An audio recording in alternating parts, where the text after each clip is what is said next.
What's going on, people? Welcome to another session of Ricoma Live. Yeah, as you can see, we got a new set behind us, so it looks a little bit more professional. I'm glad the team put that together.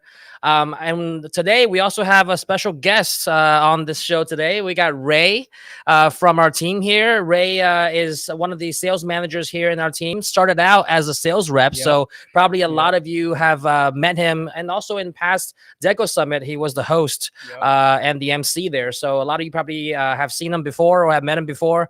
Definitely have spoken to hundreds of you in the past and still do now on a day-to-day basis. So glad to have Ray here and kind of chop it up on a bunch of topics about the industry, some challenges that people are facing, and Definitely. especially with Ray's experience speaking with a lot of the customers, kind of the first-hand on boots on the ground sort of feedback on some of the challenges that people face and kind of how we give advice to people to navigate through that. And probably some of you guys will resonate with that as well. So we got a great show for today. But before we get started there, just wanted to kind of make a couple of quick announcements.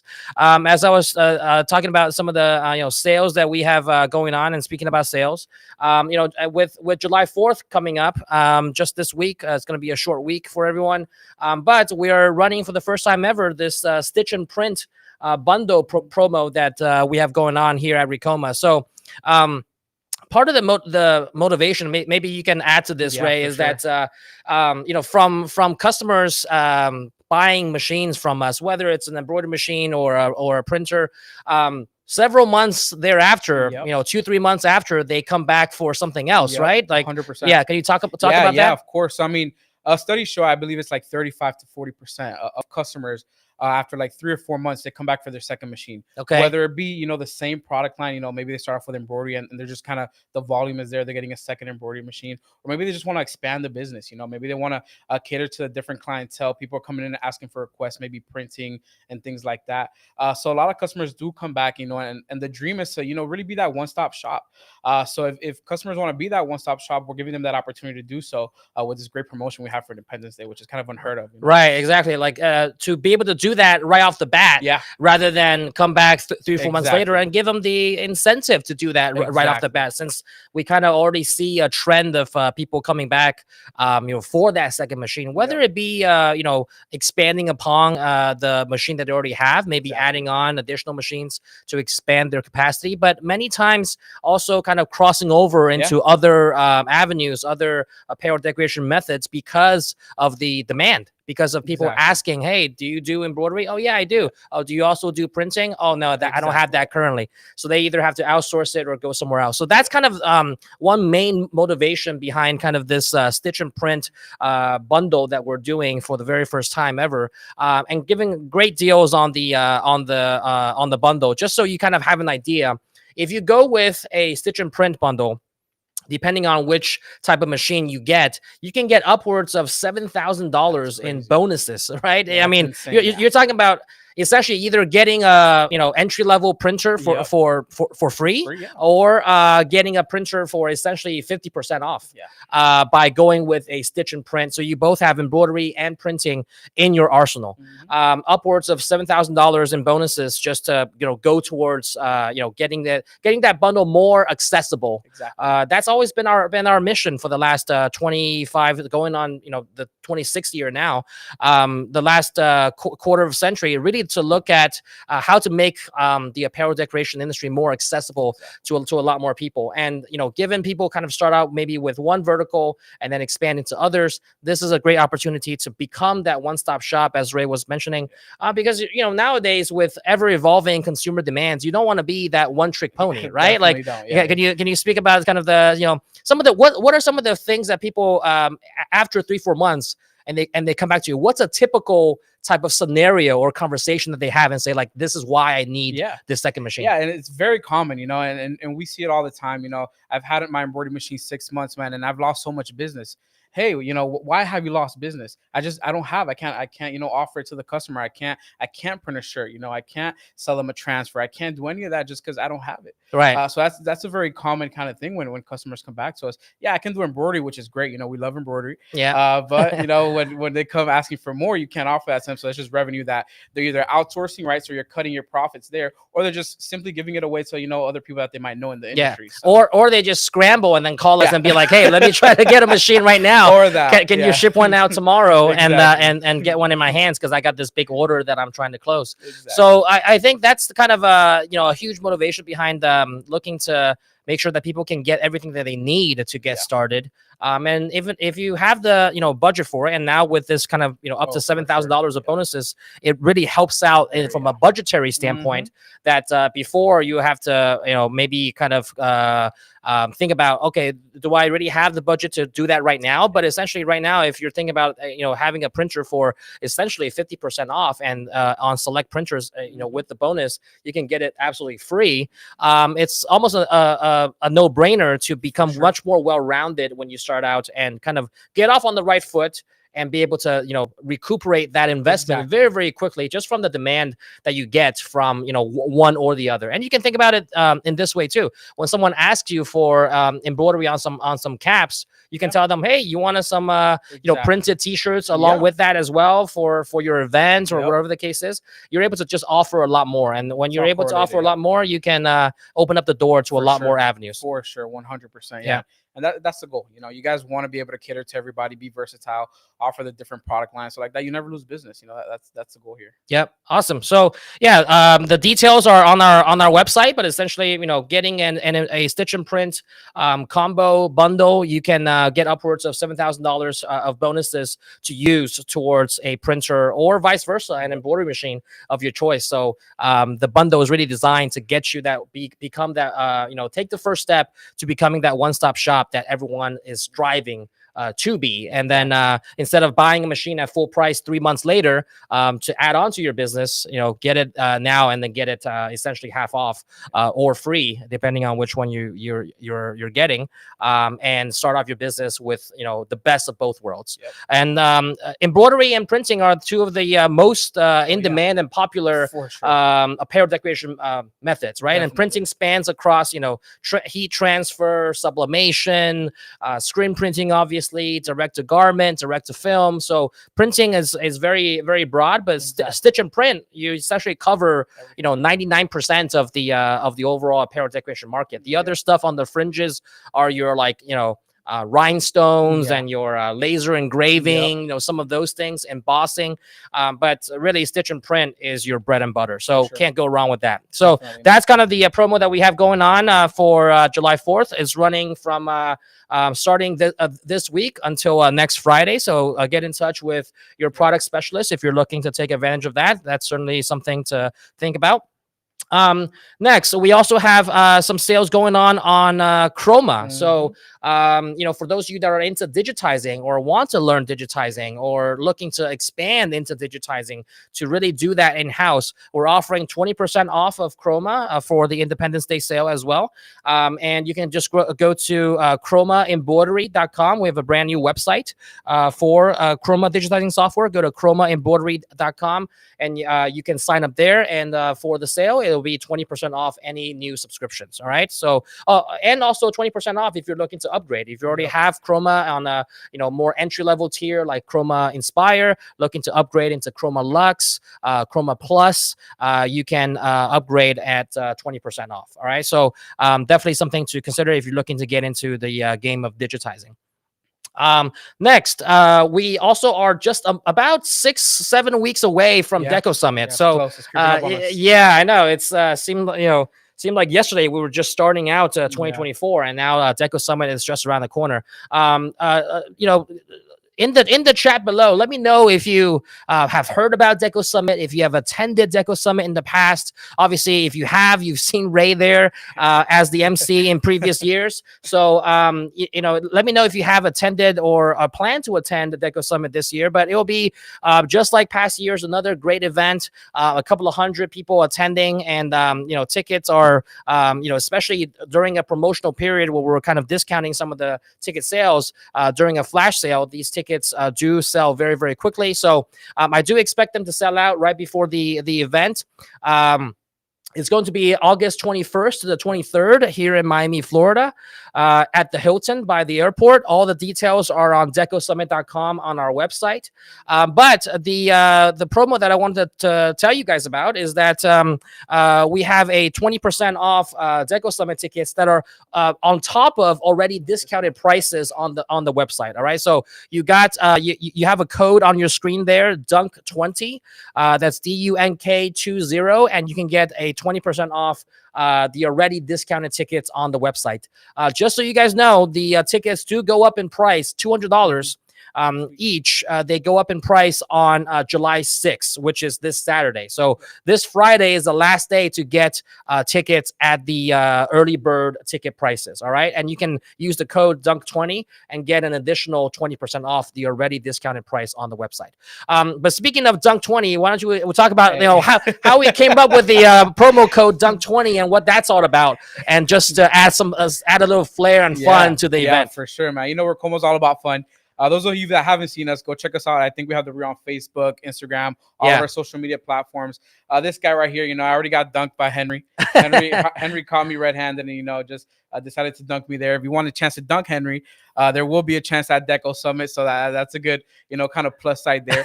I mean, I think we're pretty close. I mean, those of you that saw, you know, Miguel, our VP, we needed 50 tickets. Next 50 tickets, we're gonna dunk him. I think we're right there. we're like over half. Over half for sure. So this is like the last. We're probably around like 30 something. Because just from the time we launched that reel, we probably got about like 20 sales.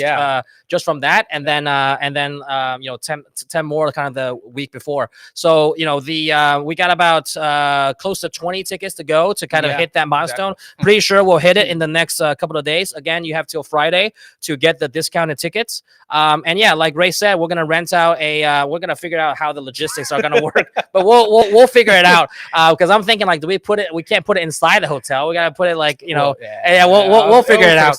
But we're gonna rent like a dunk machine, and then you get a chance to dunk myself and some other staff here at the company. So it'll be lots of fun, and just kind of a little added bonus of you know, we're all about, you know, having a good time while learning. You know, like it's about, you know, having a good time. It's 3 days of immersive experience, you know, hands-on training if you're a VIP ticket holder, and just networking and interacting with others. And, you know, we got the you know, after the event, we got parties going on, and kind of you know, kind of a happy hour thing going on, and just meeting a lot of people, having fun, good interaction, and then adding some activities and a lot of giveaways too.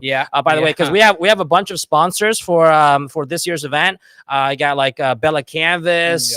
We have you know, I forgot. We got FlexFit, a bunch of other you know, sponsors as well. You can see that on the screen right there. AutoCap, Sanmar, Deco Network, Next Level Apparel. I mean, you got a bunch of sponsors. They're gonna give away a bunch of stuff in your goodie bags, and then there's also you know, big giveaways for, like you know, hoop masters and all-in-one hoopers, and we're gonna probably give away a machine or two. We went there last year.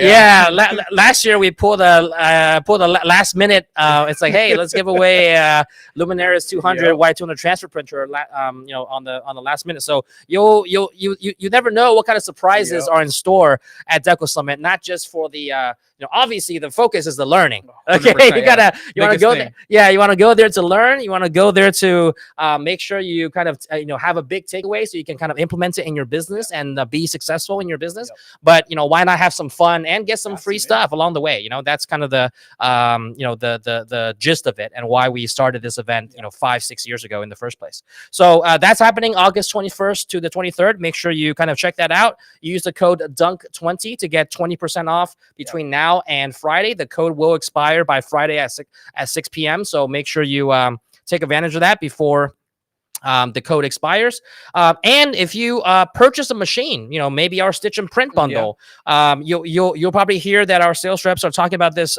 For people that purchase a machine during before Deco Summit, you can get up to 75% off your Deco Summit ticket. So if that's kind of extra incentive for people that are just getting into the business, just starting out with either a stitch and print bundle that we're running, or one machine or the other. Any machine you get between now and the event, you can have the chance to get 75% off of Deco Summit. It's really to incentivize people that are like, you're already starting a business. This is a business event, and we're trying to kind of make it super accessible for you to come and learn. Because we want people to succeed. Exactly. That's what it's about. So the event's about, especially when you're starting out, you want to set you up for success. Yeah. We don't set you up for success and nobody wins. So we definitely want to make sure you guys come out, learn, network. Right. There's going to be a lot of big names. I don't know if we should say some or not, but I mean, they probably know some from past years. We got Alan Wade coming in. He's super huge on YouTube. We have Katrina Bacon coming in. No, she runs her own business. So you're not only learning from kind of like us, but you're learning from people that do this day in and day out as a business. So you kind of avoid some of the pitfalls and mistakes, which we'll kind of talk about a lot of the setbacks. And one of the biggest areas is education and learning. So we'll talk more about that later on in this conversation. But that's what Deco Summit is all about. So make sure that you, if you're really serious about taking your business to the next level, Deco Summit every year, it's like a thing. It's like every summer, in Q3, right after summer ends, it's like a thing where people gather and people come together, and it's the like I always say in previous years, it's the only place that you can talk about tension and hot peel versus cold peel and not have people look at you weird. It's like, what are you talking about? Like, this is the only place that we can connect, and it's like-minded people that are in the industry, and you can talk about common terms and see eye to eye, and I know exactly what you're talking about on that hot peel, on that DTF. Like, that's we're on the same page. So this is a really great event for people that are in the industry or looking to get to the industry. In past years, people that we've met at the event have been people that don't have a machine yet, and they just found out about the event and they come and check it out. So really good for new beginners as well, just to see, kind of like, get your feet wet, see if this is for you. You can also take it as an event to see if it's for you, and kind of be immersed in the environment and what it's all about. For sure. Yeah. So awesome. Great. So those are kind of the, promos that we have going on. And then last but not least, just if you're looking to add on any accessories or things that can complement your business, you know that we always do some promotions on the shop, on our e-commerce store. So shop.ricoma.com, up to 60% off on select items for the Independence Day sale. So from now till, next Friday, you got stuff with like, you get discounts off of heat presses, off of sewing machines. A lot of people have been buying our sewing machines, have been flying off the shelves. Like I see like a couple of them being sold every single day, just from people looking to stitch some patches onto clothing, onto caps. It's a good complementary product to what you're already doing with embroidery. If you want to add on any like 8-in-1s and robot frames to do certain specialty items for embroidery, we got those on the shop as well. All right. So up to 60% off. Just go to shop.ricoma.com, click the sale tab. It's in, bright orange on the top tab there on the right-hand side. Click the sale tab, and then you'll see everything that's on sale for the promotion. All right, so that's kind of what we got. So make sure you take advantage of the promos that we mentioned. The stitch and print. If you buy that, might as well get Deco Summit and come join us in about a month. We're happy to excited to see a lot of people there. Probably a lot of returning faces this year as well. And probably like 2-3 Deco Summits already. Like three Deco Summits 100%. Out of the like 5 that we've had. So a lot of people kind of see this as an annual gathering, just to kind of like, it's usually we have it in Q3. Yeah. It's like summer is over, people are back into like rhythm, work mode, and then they're like planning for the sprint towards the end of the year, you know. So like this is kind of a nice transition from the vacations to Cancun and you know, other places that we've been to then transition into like, hey, all right, back in action, and Q3 kind of kick it off with an event to learn and then go back and implement. So that's kind of a good time to do that. All right. So with that said, let me know if you guys have any questions about any of that down in the comments below. As we talk through this, we'll kind of check the comments and see if you guys have any questions. But the way that this works is really just a very kind of fireside chat type of conversation about some of the setbacks and how to turn them into a positive. Because I think that in any business, there's always going to be setbacks and challenges. That's part of 100%. What it takes to run a business. If you think that every business is going to be kind of bright and rosy, I mean, you're either naive or just you have your head in the sand and pretend that that's the case. So but more importantly, us as business owners is it's important to kind of how to deal and navigate with those challenges. How do you turn that into a positive? How do you deal with it? And really kind of to kick things off, I wanted to set the context of what got us into this topic in the first place. Because the other day we were looking, through our Facebook groups or the groups that we manage on Facebook and other platforms, and we saw this this message from Matthew Green, right? And that really kind of sparked this kind of thought process about challenges. I mean, and I'll kind of just briefly read over what he said. You guys can see that on the screen as well. We'll pull that up. But essentially he said, story time. This summer, while moving into our new shop, there was an accident. I rented a 24-inch or 24 feet box truck and to ease the transition and help limit the number of trips with tons of help from my employees. And it seems everything was going smoothly. Unfortunately, in transit, one of the heat presses that was not properly secured and it hit two of our MT-1501. So this guy already has several machines from us. One of them got hit, or two of them got hit from this unstrapped heat press. Leaving one with basic cosmetic damage, so not that bad, and then the other one completely inoperable. All right, so like as a business owner, imagine you're spending tens of thousands of dollars, you're moving into a new facility. It's kind of this exciting new thing, and then this happens, right? And then what do you do about it? And this is where he goes into kind of his mindset. Sadly, business doesn't stop, and luckily we have other machines to keep production moving. I finally decided to make this a priority and get my machine back up and running. I determined what parts I would need and used the manual and part numbers. I contacted tech support with no delays or issues. Parts were shipped out in a couple of days and received shortly thereafter. Within a day, all damaged parts were replaced and all machines are good as new. The thought of having to fix or swap major parts on these machines was much scarier than actually doing it. Right? I think that's a big takeaway there. I'll kind of touch upon that further. I was reluctant to post this, but feel that it is important to share our setbacks as well as successes.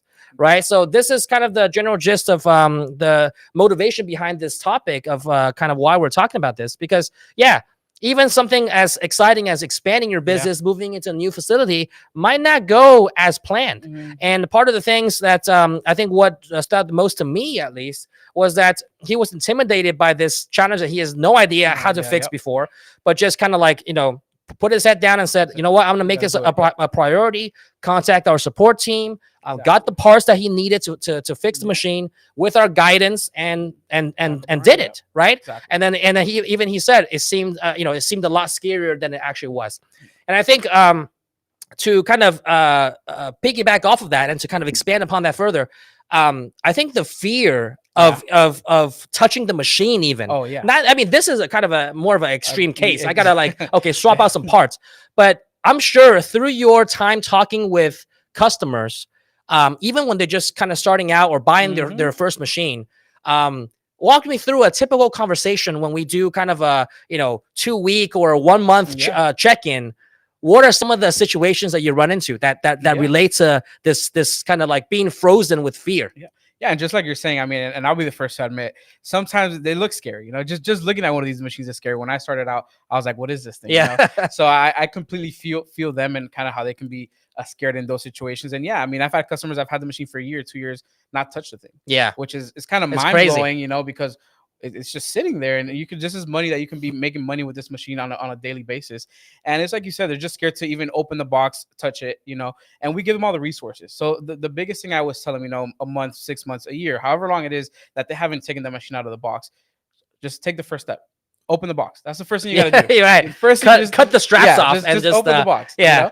Once you open the box, you're one step closer to kind of getting to where you have to be. Once you open the box, and we give you all the resources, set up your customer portal. Just watch the videos. Even if you don't want to open the box, watch the videos. Yeah. The videos walk you everything A to Z. Super straightforward, very simple. Right. So we give you all the tools you need to get you up and running. So just use them. Right. They're there for you. Yeah. Just take advantage of them. Exactly. And I think that it's also on top of that. I mean, the way that I see it, people are fearful, essentially making a change or moving forward with something. It breaks down to two fears. Okay.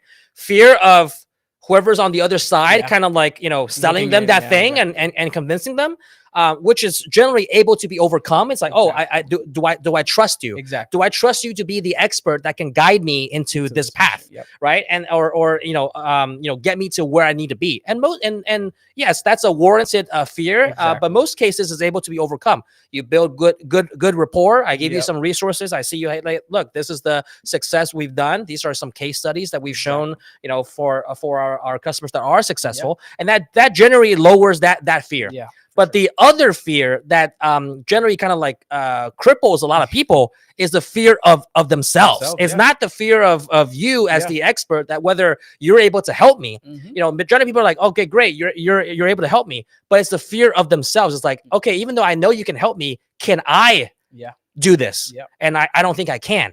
And then that's when they kind of fall back and say, you know what, and they're more comfortable with the status quo. It's like, I know where I'm at and I'm comfortable with doing that, but taking this kind of unknown step, this unknown of myself and my own ability, is what kind of drives is I think the even bigger hurdle than overcoming the trust of the expert that can help them get there. Exactly. So that's how I see it, that breakdown. And what you talk to customers about is probably more fear of number two than number one. 100%. And just similar to what you're saying, I like to call it the fear of failure, right? Yeah. We've all been victim of it, whether it's in this industry, in life, in school. We're all victims of fear of failure. And nobody wants to fail. That's the truth of it, and I get it. And you're not gonna fail, right? The only way you fail is if you don't even try in the first place. Right. Then for sure you fail. You don't have a chance. Yeah. You're stuck at where you are. So I think even people that take that step and then fail, what you take away from it is at least some lessons that you can then iterate and pivot and do something else that can help you, along the way. But if you just stay status quo, and kind of been frozen by that fear, I think that's what cripples a lot of people. 100%. So it's just taking that first step, and I think that all comes down to the inexperience. You don't know what you don't know. Yeah. Like I don't know a lot of things, and so if I try to get in something, there's a certain level of uncertainty that comes with that. That like, oh man, am I?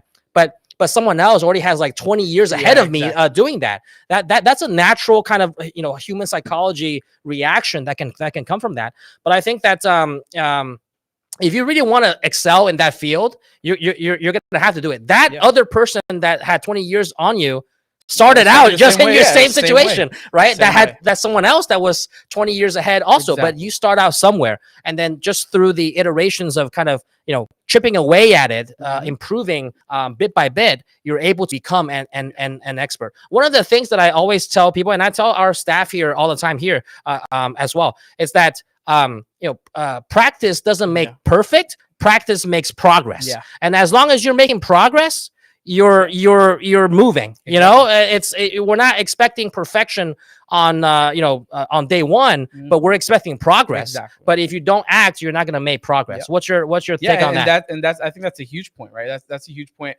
And something that we're doing here is we're kind of everybody likes to have that hand to hold, you know, that hand that pulls them closer to shore, we can call it. So, you know, we like to hold people accountable. So in order to make progress, sometimes you need that little push, right? Sometimes you need that person to back you, to support you, to kind of give you those encouraging words, right? Hey, you got this, you know, you can do it, you can make it happen. So what we're doing, you know, and this is something that we've implemented, you know, recently this year, we're having our account coordinators here, you know, kind of help you guys through that process. You know, if you go a month, it's okay, you know, it's okay, but now let's take that first step to get you to make that progress. So in the 3-month mark, you know, you're doing your hats, you're doing your shirts. In the 6-month mark, you're getting your orders, right? So it's something that's how it is, right? We have to progress through everything in order to get better. I almost see our account management team almost like your coach. It's like your coach that's by your side, that's like, if you're not going to work out, I'm gonna be there to like hold you accountable. You know, so I think that's part of it. And I get that, where like, you know, some people it's like, oh yeah, but you know, if you're just selling me a machine, and I think we're the probably only company that really kind of takes that to heart, to be like, we're not just selling you a product, that we actually want you to succeed, because and I say this too, that's like, it's not all for like this noble cause that you know, it's for some selfish reasons too, because if you succeed, we're gonna succeed, right? So like so it's for selfish reasons too, but but we know that this all works in a cycle, so that if you succeed, it's eventually going to come back and benefit us. So that's why we put in the work up front, to make sure that we plant the seed and make sure that you're successful. But many times people are just you know, I don't want to say lazy, but it's just like, you know, I get it. Life gets in the way. You know, they go back, they buy a machine, they're all excited, and they're like, yeah, I'm gonna do it. And then life gets in the way. Their full-time job, you know, oh, it's a vacation, it's a family trip, it's, you know, health issues, whatever the case is, life gets in the way. And there's always going to be like, life is like gravity. It's not that thing's not going to go away. And the day to day is not going to go away. So what are you going to do to kind of like pull away from the gravity of the day to day and invest in the future? That's kind of what we're trying to hold people accountable to doing. 100%. And like you're saying, a lot of the time we just make excuses. If we're really transparent about it, we like to make excuses. I'll never forget, in high school, I had this class, and I had a teacher. She taught us this quote: excuses are tools of incompetence that build monuments of nothingness. Those who use them don't amount to or accomplish anything. So whenever you put an excuse for whatever it may be, it could be for cooking, it could be for waking up.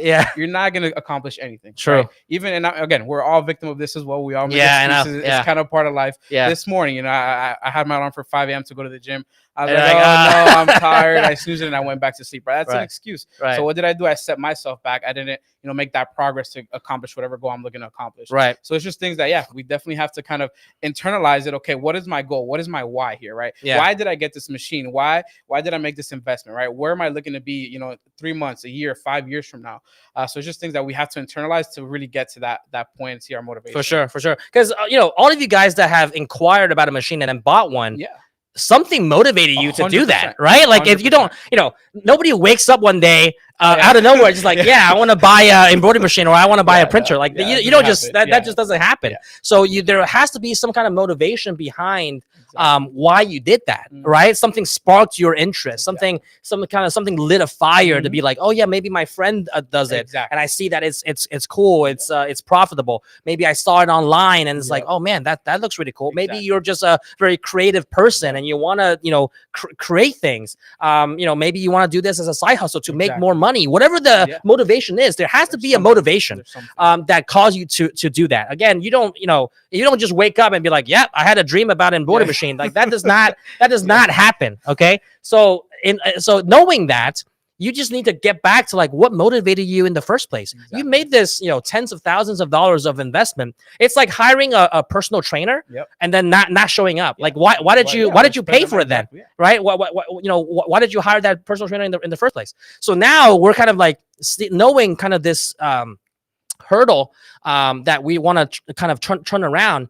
We're getting our account management team to be like the personal trainers. Everybody has a dedicated account manager, and then they'll check up on you in a month, in 3 months, and be like, hey, Have you done your your training Exactly. yet? Have you opened up the box yet? And if you say I haven't done that in month 1, they're gonna be like, by the time I call you in month 3, you better have done XYZ. And then if I call you again in month 3, it's like, no, I still haven't opened it. Then you're I would think that you would start feeling embarrassed. 100%. That I know I would. you know that like, man, this guy keeps on calling me, not to sell me anything, just be like, why haven't you done what we agreed on doing? You know, so we're kind of taking it a step further to hold people accountable on the hefty investment that these guys made, that we want to make sure that they're getting a return. Again, not just for a noble cause, for our benefit too, that if you are expanding, if you're growing, if you're successful with your product, like Ray said, 30-40% of you come back in 3-4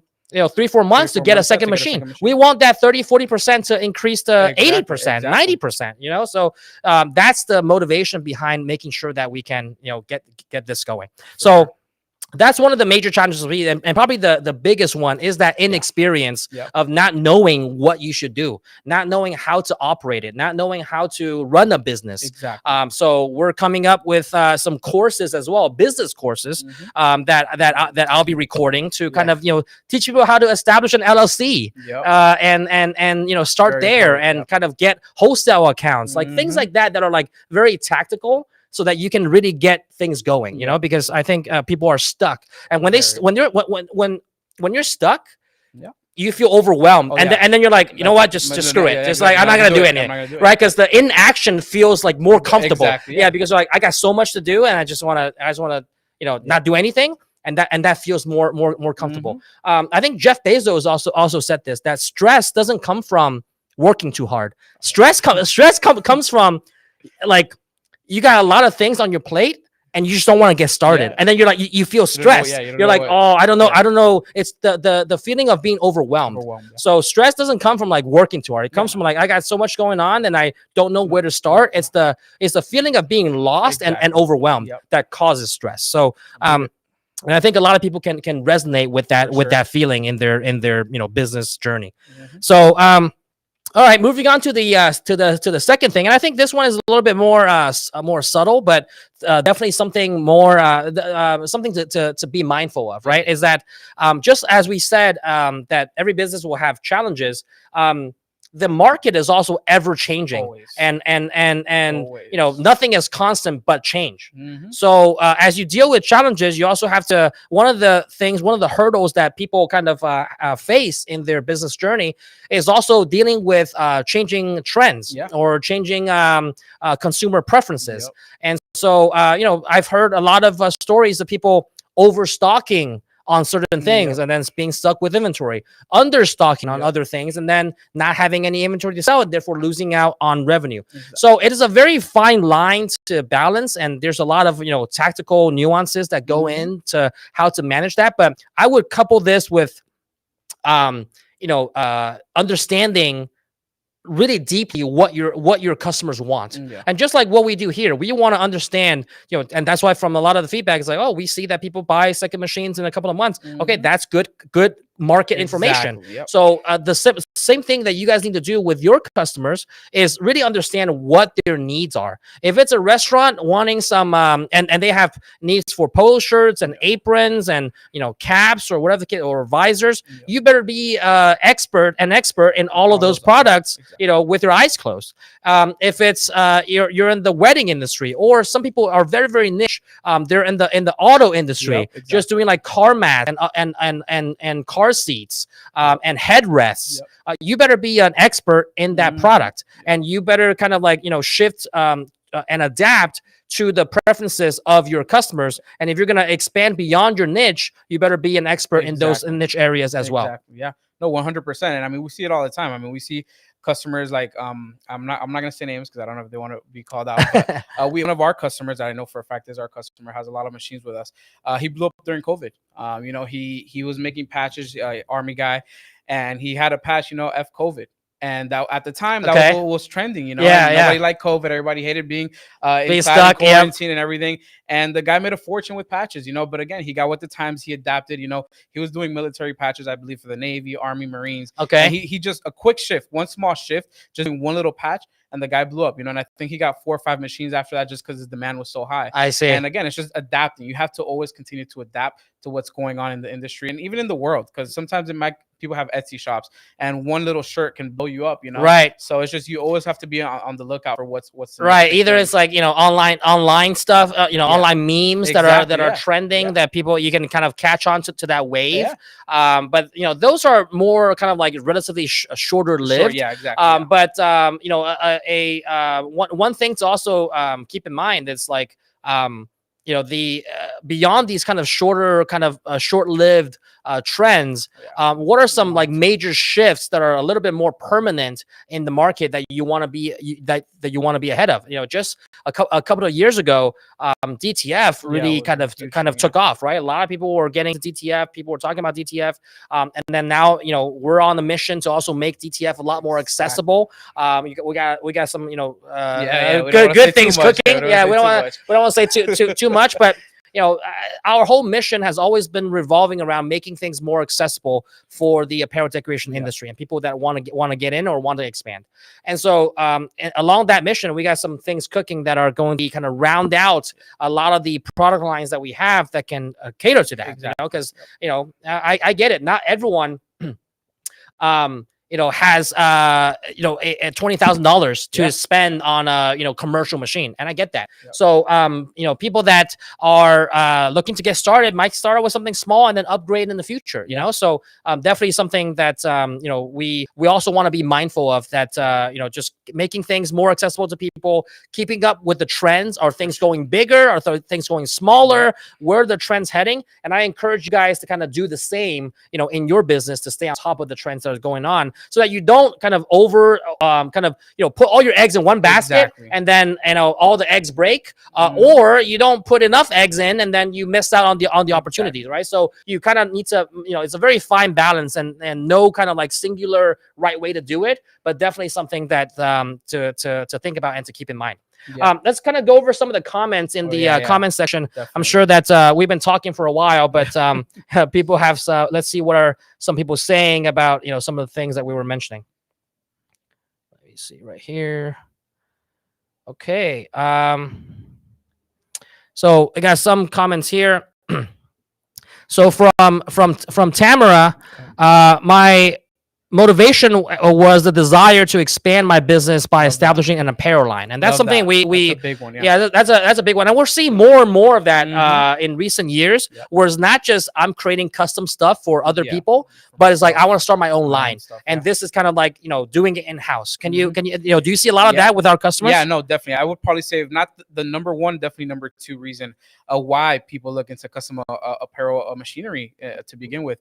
Even me myself, I have my little thing that I do on the side. I have, my cousin actually bought a machine a couple months ago with us as well, because and for himself, it's really for his company. He does his uniforms. He has a big construction company. I think he has over 50-60 employees, and he does all the uniforms. So even though it's not quote unquote something to sell, it's still his own personal logo merch that he has to do for his staff and employees. So it's definitely a big thing. I know we have customers that do fitness lines, all types of stuff, and it's exciting too. It gives you another reason and another motivation to kind of keep going, right? Because this is something that's mine. I'm not just something I'm doing for someone else. I'm doing this for myself. Yeah, and a lot of people, more than it'll be surprising. It's a little bit surprising to me that a lot of people, like, instead of just outsourcing and getting like, oh, I need 60 shirts for my staff, they'll buy a machine and do it, because like maybe it's a big company and they constantly need the shirts, so it's like might as well kind of like spend the money to do it ourselves, and then not have to spend that money elsewhere. Having to pay for 60 shirts over and over again for several years, they already more than paid off for the machine. So you gotta keep it going. And you also have if I want to ever do some shirts for a Disney trip, you can always do that. That's why people get the smaller machines like the crickets and stuff to like do these smaller items, not necessarily to make a profit, but to just as to 5 shirts for the family to go on a trip. And like you said earlier, I mean, we will get into that, and I know you're going to come out with the courses, coming soon, guys. How LLC, business and stuff like that. Those of you that don't know, a lot of that stuff is tax write-off, so that's a big plus sometimes that you can use to your advantage as well. So yeah. And someone else here said, Kathleen Poole said, my motivation was to expand my business from single needle machines. So you know, we got some I think probably, I would say towards the end of this year, so Q4 of this year, we got some exciting stuff coming out on the embroidery side as well.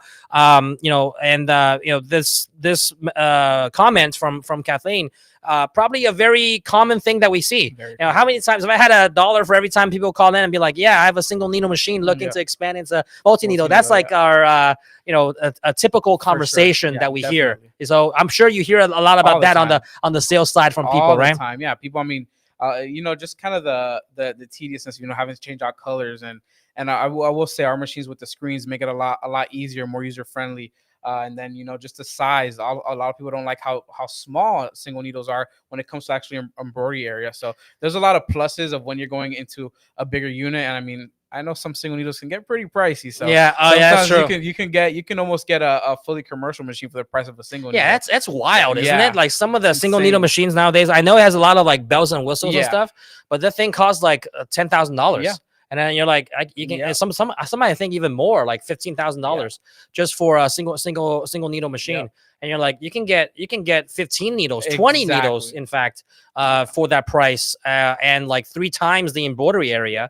And do everything that you need to do. But I also think that, you know, part of it is I think you don't know what you don't know. Exactly. So like you don't even know that's a possibility. So you're kind of like, you were just exposed to single needles, and you thought that embroidery is all just single needles. But the other part is like, maybe some, you know, there's one part of people that don't know about it, and then there's also another part of people that's like, they know about it, but they're like, they feel that even though the price is the same, they feel that this is too intimidating. Exactly. That this is not for them. 100%. This is like this is not for me. This is not. This is for a different audience. But I'm like, you're still doing embroidery, right? It just kind of, the machine looks different and it's a lot bulkier. Exactly. But I think that's where, again, the intimidation factor comes in, of like, just because of the build of the machine, people are like, oh man, I am like, I think that's for someone that's, you know, has been in the business for 30 years and they got like 20 employees, and that's for them. But I think it's a very common misconception about like what these machines are for. It's just like you said earlier, it's a lack of knowledge, a lack of education. I mean, you're just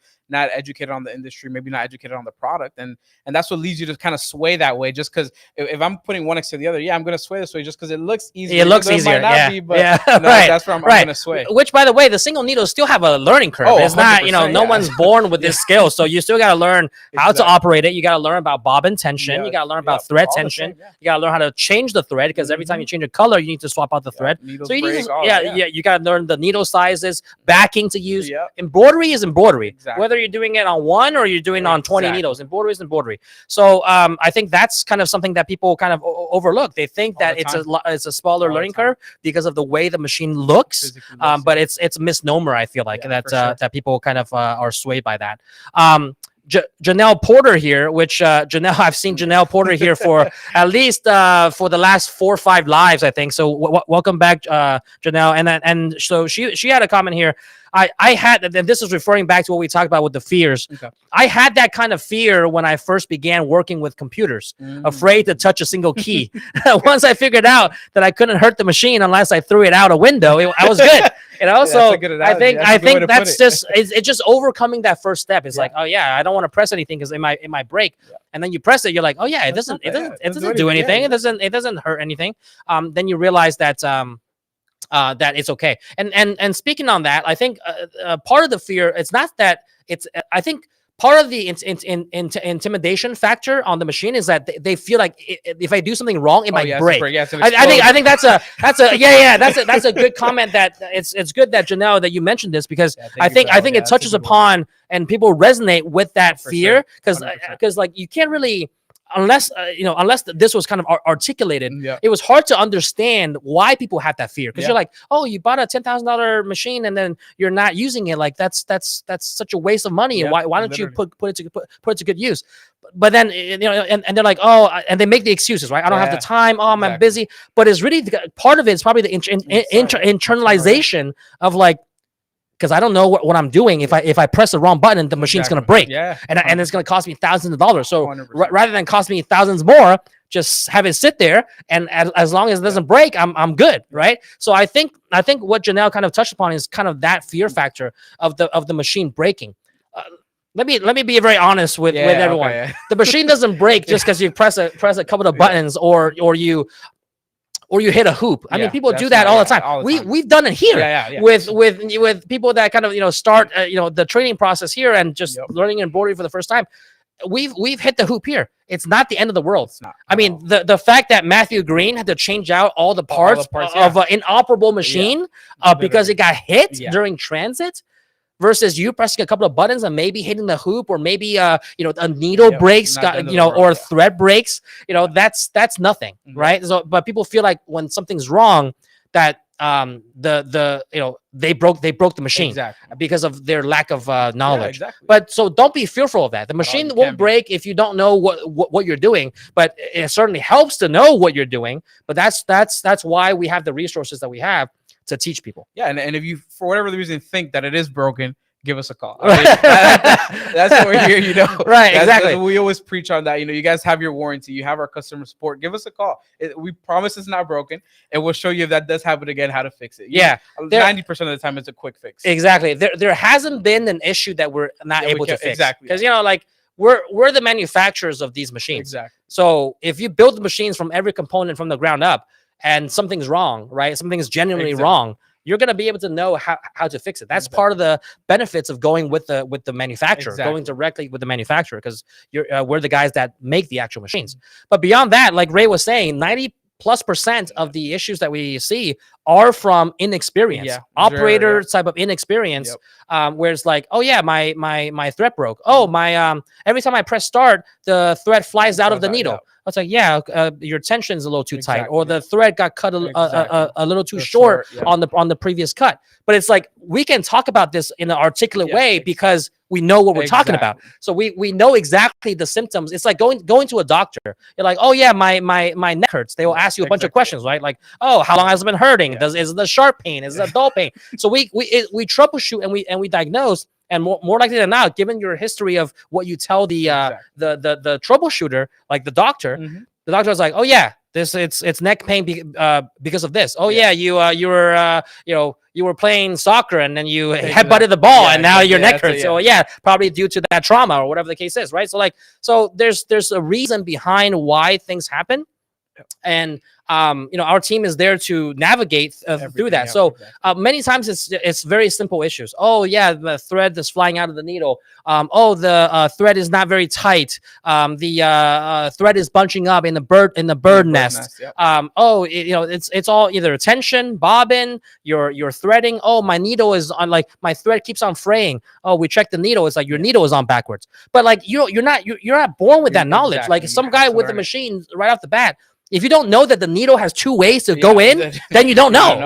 There's no way around it. You have to gain that experience to know that. Oh, and many times people learn that by the mistake. It's like, by the thread breaking and having that error. Now me calling. Now I know that needles can go in both ways. But you don't know that just by buying a machine. So I think that's. But you'll never know that until you kind of almost stumble upon that mistake. 100%. Like you're saying, right? We're talking about it. And the reason we're talking about it is because this happens to us as well. We're the professionals and we deal with this kind of stuff every day as well. So don't think it's just you guys. I mean, everybody has to go through this when it comes to any type of machinery. We're talking about specifically embroidery, but same things with printers. You're going to have little things that are quick fixes, just lack of knowledge. You won't be able to solve that problem. A lot of this is knowledge. At the end of the day, apparel decoration is like a trade. It's like a skill, right? 100%. It's like any other skill. Learning to ride a bike, learning how to swim. No one is born with that, right? These are, even a bike, it's a man-made device that doesn't exist unless men made it. And then you have to learn how to operate it. You have to learn how to use it, right? So that's part of it. And this just like everything else is a machine, is a tool, and you're only as good as the operator on using the tool. The tool just spits out what you tell it to do, right? It's a tool, and humans are good at using tools, right? And building tools. But at the end of the day, it's built by humans, and you have to know how to operate it. So I can't stress enough the importance of making sure that people kind of get that education. For That's sure. why Deco Summit is so important. huge. It's like, you know, it's for all people of all backgrounds. levels, You can know nothing about apparel decoration and come here, or you can be like, I'm 10 years in the industry, 20 years in the industry, and we see people there too, and they're like, oh, I always learn something new, because we sometimes also in the VIP classes go really advanced into some of the topics of the machinery, that they're like, wow, I never knew that. You're getting into like engineering level detail, like, hey, this is how the circuitry of all these sensors are connected. So if you see this, you know that it might be related to this area. But again, you just looking at the machine, that's the last thing that's on your mind, you know, that, so it's just all about knowledge. And so even here, people that have been here for over a decade still learn about new things on the machines. Everything, like, oh, I didn't know that. Because also, just as we said, trends are changing, our machines are ever evolving too. We're coming out with new technology, new firmware, new software, new features, and so it's ever evolving. For sure, yeah, it doesn't stop. Awesome. So let's take some. We got some questions from Instagram. Let's take a look here. Oh, this is a interesting question. Would Ricoma ever be open to speaking in a university campus to students in the business class? I mean, a great idea. Get them started young, right? So like, that's certainly something that we're open to. You know, send us an email, you know, or contact us, and our team is more than happy to, you know, or you know, if we're monitoring the Instagram comments, just DM us, DM us in our on our Instagram profile, and then our team is able to kind of navigate that with you. We've sold some machines and packages into schools. Yeah, exactly. Some vocational schools, and they teach people like, oh yeah, teach kids how to like in a business class. Exactly. You know, hey, print some shirts and put them online and sell it, right? So you know, I'm pretty sure we've sold a bunch to different, but you can talk more about that. Yeah, no. So that's exactly what I was going to mention. I mean, we work with all. I know we have middle schools, high schools, even a couple universities that we work with have our machinery.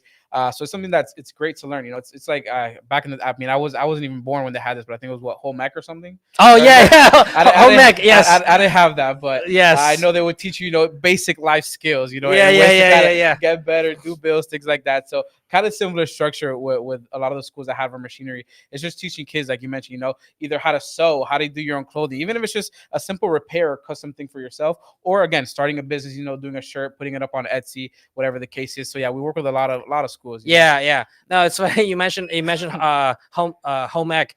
That's where like kind of like the sewing machines all got started. It's like you learn how to sew. Exactly. And then people are now like, oh, people still sew? Yeah, I mean, we sell sewing machines every day. People, it's a skill that's you know, you use that at tailors, but also in apparel decoration, you can amplify some of the designs you do with other, you know, patches and other designs by sewing. People kind of also like, you know, take like old rags and then like kind of, you know, more of a new trend to kind of like recreate something new from these old rags of stuff that they have, you know, in their closet. So sewing, they used to teach that in home ec, and now it's kind of like elevated to this level of like they're teaching some, like we've sold Roma digitizing to some schools too, where they teach people like, design students. Exactly. It's like not only do you learn Photoshop and Illustrator, you learn about how to digitize, and then now you can now that's another skill that you can use with embroidery machines, right? So they they upgrade to Chroma Lux,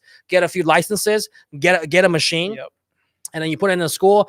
People can now design their stuff and then have it come to life, you know, right on the machine. So I think that's a great idea, and one that probably we want to, you know, get into more. We are seeing through kind of the last decade that we've been kind of like constantly in front of people and educating the market, that the average age that's been getting into this industry has gone down. So now like people in their like late 20s, early 30s are getting in. Some even in their mid to early 20s, you know, might not have a lot of money, but they're saving up, you know, asking their parents for some help, and then like getting a machine just to get started. You know, there's these clothing brands that just start out of their room. you know. So I think that's also the trend that's going to happen going forward too. And I love it that, you know, they're kind of setting these kids up. I mean, if we're, you know, now today's day and age, it's all about social media, phones, this and that. So the fact that they're learning a skill, you know, to use outside of that is definitely great, right? To kind of, you know, set them up for success in the long run. You know, they always have something to fall back on. Yeah, exactly. And it's a skill. It's a business. Exactly. You're literally starting a business. I mean, like I wish we had this kind of resources back when I was in high school, because I was, you know, interested in business, but all they taught was economics. You know, like, so that's all theory, not actually practical things. Where like, yeah, you learn about revenue and cost and profit. Like nobody kind of taught a lot of that those things in school. So you kind of learn it like school of hard knocks, like, you know, you know, to learn it in real life. So this other question from this guy on Instagram: do you have payment plans or plan payments, as he mentioned? Yes, we do have. We do have different payment options. We have financing options that you can take advantage of if you don't want to pay everything up front. You know, we have business financing if you have an LLC. Even if you're just starting out, we have options for startups. We have options for startups, and we have personal financing too. If you want to just kind of take out a line of credit, you know, we have options there as well. So definitely have payment options. Just contact our product specialists; they'll be more than happy to guide you all the options that we have, and you know, see which one you apply for, and get the you know, optimal outcome for you to get it into a machine of your choice. Yep. Send us your information. Send us your information through DM, and we'll definitely have somebody reach out. Yeah. Awesome. And then this question here, these are some, like, you know, pretty good questions. I can tell from the nature of these questions, it's like people that are like looking to get started, you know, because it's like in that, you know, and that's awesome. But it's like these things, if you don't know them, you don't know the difference, right? So like this person asks, how much do the embroidery machines usually cost? Okay, that's a typical question. Right? Like, I want to get into this business. How much is it going to cost me? So it really ranges, and we kind of talked about the single needle machines, right? Those are going to be in the 1,000 to 2,000 on the lower end. They can get upwards of 10,000 plus, as we mentioned. That range is, you know, I wouldn't go there if you're. That's already in the multi needle range that you can go for. But single needle, like entry level, you can even get a machine from Walmart for like a couple of $100, you know, like $400. So that's already on the lower end. 1,000 to 2,000 on the kind of, you know, more robust, bigger embroidery area, sewing and embroidery combo machines. You can get those for a couple of thousand. But when you get into commercial embroidery, or at least if you're looking to do this as a serious hobby, or creating your own brand, or doing it, you know, custom stuff for other people, you're getting into the multi-needle space. And the multi-needles, what we have here, that we offer here at Ricoma, multi-needles, we start at 10 needles, and they start at just under $8,000. So $7,995 is the price of the 10 needle single head embroidery machine that we have, and they can go upwards, you know, of 10,000, 12,000, 15,000. They're all in the single head range, but different number of needles and different embroidery area. Again, different specs, basically, as you can expect on the different machines, and they only go up from there. Really, if you're looking at more volume, if you're looking at doing 2 items at the same time, 3 items, 4, 6, 8, 12, you can go all the way up to 12 heads and doing, you know, 12 items at the same time. Those are for the large bulk orders and production shops. Those are upwards of, you know, 50,000 plus, right? So, but you don't have to go that far if you're just kind of in the beginning stages. Most people opt in for, you know, single to about a 3-head machine is kind of where you know, where they start out. If you already have a printing business and you're looking to get started in embroidery, I generally recommend people to go at least with a 2 or 3-head, because you already have an established client base. If you go with a single head to produce, even just to give you some perspective, to produce even like 50 hats, it will take you like 3 to 4 days, because you're not going to embroider, you know, 8 hours straight, you know, so you're going to embroider for a couple of hours. And every hour you might do like, you know, 2 3 hats, right? 2 to 3 hats. So over the course of a 50-piece order, you're doing about 17 hours total, 17 to 20 hours total. So if you spread it out, you know, it's going to be, you know, 4 or 5 days, you know, doing a couple of hours each day. So your turnaround time for a 50-piece order with a single head machine, it's going to be about a week. So are you going to be competitive enough if you have that level of order, especially if you're getting 50 pieces, 80 pieces, 100 pieces? That's already in the multi-head range. I think the cutoff that I feel like that I tell people is most comfortable is like the 50 piece range. Yeah. If I start continuously getting 50 piece orders, you're already in the multi-head range. If you're getting like a dozen, 2 dozen here and there, single head will still do fine. But as soon as you get 2 dozen, 3 dozen consistently upwards of 50, you got to be in that multi-head range. No, otherwise, 100%. You're going to be burning the midnight oil just embroidering. Oh yeah, and you're going to be like, oh yeah, a 50 piece order, I do nothing but embroider for the whole week, and I'm not getting new orders. I'm not getting new business, and I'm not taking care of like customer service and other things. Yeah, and that's a very common question. I mean, price. Everybody, price is the most important thing a lot of the time. But even I like to even add on to that. I think the value for the price is what's most important. We're talking about lack of knowledge, lack of education, lack of training, lack of all these different areas when it comes to custom apparel. And the beauty of here with Ricoma, you kind of get everything you need, right? So not only are you getting this machine, but we train you, right? So you can kind of set that fear of failure aside because we're going to help you take that first step. We're going to set you up to learn the machine, learn little things, little nicks and knacks if you have issues. So I think that's really what it comes down to, that you're going to be backed by someone that wants to see you succeed. Really. Yeah, exactly. You're going to be backed by the factory, but at the end of the day, you got to meet us halfway. We can't do all the work. We'll be doing the embroidery. So, but we'll give you everything. Like we never hold back on any knowledge. It's like, oh man, this trick, I don't want to tell the customers. It doesn't benefit us to do that. So we are like a open book to be like, hey, we teach you everything that you need to know. We'll probably overwhelm you with information. You'll probably never need information again. But it's the implementation. That's where people get stuck on. It's not for lack of knowledge of knowing the information. The information is there. It's just whether or not you want to implement it or not. It's in our portal. It's in our training. We talk about it all the time. It's in our sales calls. It's in our we have a support department. We talk about this all the time. But not everyone. First of all, there's the overabundance of information, so not everything sticks, and I get that. Like I don't remember stuff that I learned like 10 years ago from school, right? So there's stuff that you don't retain, but that's where the repetition comes in. If you do this day in and day out, it becomes second nature. So you have to put aside the time, even if it's part time. I tell people it's like if you invested in a machine, don't let it just sit there. Embroider something just for the fun of it. Just like, oh, I got some like old rags. I just want to, let me digitize the design and just see how it goes, right? And if you just do that, you'll find out that, oh, my needle's not in right. Oh, my needle is dull. My thread tension is not right. Oh, I didn't know that thread tension is done this way. And you start learning, and that's the most important thing. Some people, I don't recommend this, by the way, but some people don't even take the training, and they just they're just self-taught. I think someone mentioned in the comments, I forgot who, but we can put it up. Like some people are just like, I don't take the training. Again, don't recommend that for most people. All right, but not saying that it can't be done. But the point of me making that point is that they took action, and you can be self-taught for sure. You don't have to learn it from us. It'll be easier because you have someone to guide you. And most people, overwhelming majority of people still go that route. Definitely. But it's not rocket science if you can learn it on your own. Like that's without our help. Someone just like, I just watched some YouTube videos, and I'm like, you sure you don't want to take the training? They're like, nah, I'm good. Got it. So they want to start. They want. It's like, oh, I already completed my 100-piece order, and I'm all good. Great, like that's good, but not for majority of people. But it goes to show that like if they can do it on their own with our help, it should be that much easier. That much easier. So and we actually just had, before I came in here, I was helping one of our reps kind of learn the machine and whatnot.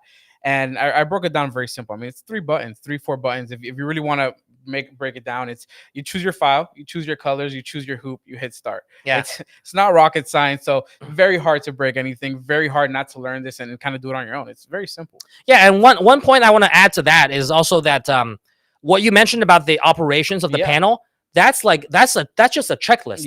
You can literally, do it second nature by just writing down a checklist and be like, first trace design, or like, first load the design, then, choose the hoop, then trace, and then press start. Like that's really the 4 steps, right?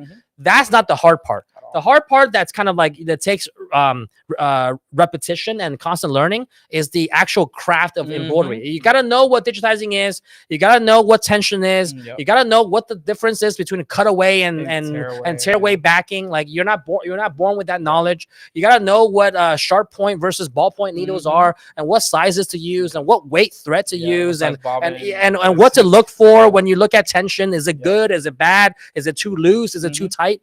That's the hard part. Yep. The operations, I think we've simplified that with our like sleek panel with the the newest 10s panel. It's like it's like a tablet, right? Like you can't go wrong. Like it's so intuitive. Yeah, it almost does it for you. Yeah, you can't go wrong with that. Like that's not where most people fail. Oh no. Most people kind of fail at the actual kind of learning the craft, the nuances of like, it's not black and white. It's not press a button and it does this, because it's like, well, I could use cutaway, but then, but it's tearaway in this situation. So it's not like all black and white.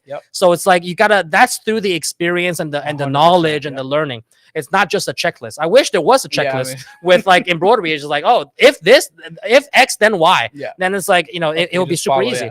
But then, the industry wouldn't be as profitable because a lot of people, it just plug and play, like that's also a misconception. It's plug and play. This is not your Samsung TV from Amazon or Best Buy that you just like plug in and turn on, like there's actually an operational thing to it, so that's, I think, what people need to realize. For sure.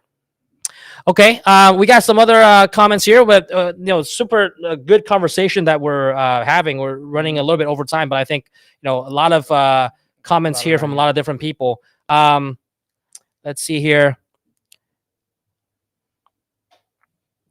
Yeah, I mean, okay, this person says on from YouTube, yes, I was looking at a baby lock single for $10K on sale.